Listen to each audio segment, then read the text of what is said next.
Hey, thanks for joining me again. This is one of my favorite books written by one of my favorite authors, The Tale of Despero by Kate DeCamillo. In our first chapter, we met a family who lived in a castle, a family of mice. Antoinette had just given birth to Despero, the only mouse who survived from his litter. Something is very strange about Despero. He already has his eyes open. Let's see what happens in Chapter 2. Chapter 2. Such a Disappointment. Despero Tilling lived, but his existence was cause for much speculation in the mouse community. Well, he's the smallest mouse I've ever seen, Said his Aunt Florence. it's just ridiculous. No mouse has ever been this small, not even a Tilling. She looked at Despero through narrowed eyes as if she expected him to disappear entirely. No mouse, She said again. ever. Despero, his tail wrapped around his feet, stared back up at her. Those are some big ears he's got, too, observed his Uncle Alfred. They look more like donkey ears, if you ask me. They are obscenely large ears. Agreed Aunt Florence. Despero wiggled his ears. His Aunt Florence gasped. They say he was born with his eyes open, whispered Uncle Alfred. Despero stared really hard at his uncle. Impossible, Said Aunt Florence. no mouse, no matter how small or obscenely large eared, is ever born with his eyes open. It simply isn't done.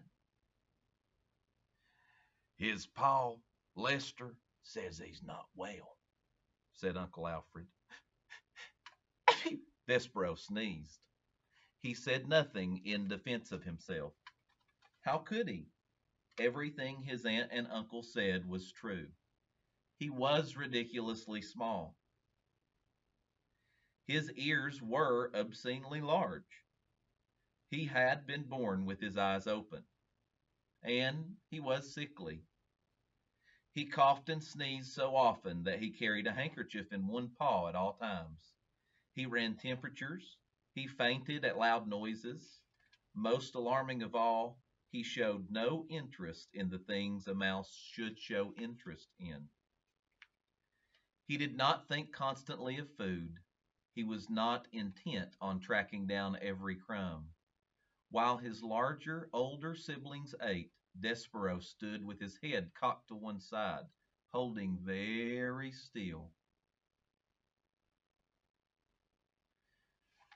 Do you hear that sweet sound?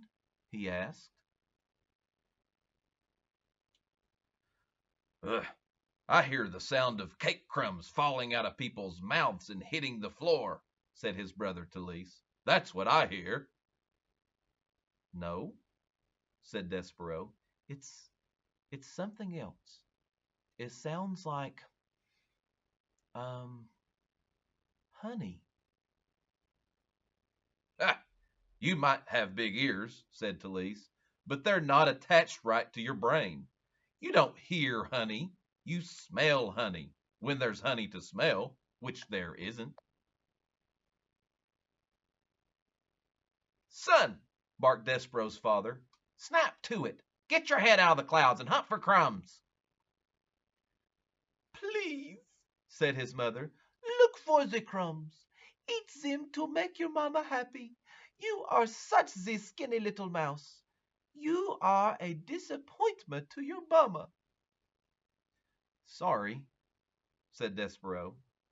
He lowered his head and sniffed the castle floor. But, reader, he was not smelling.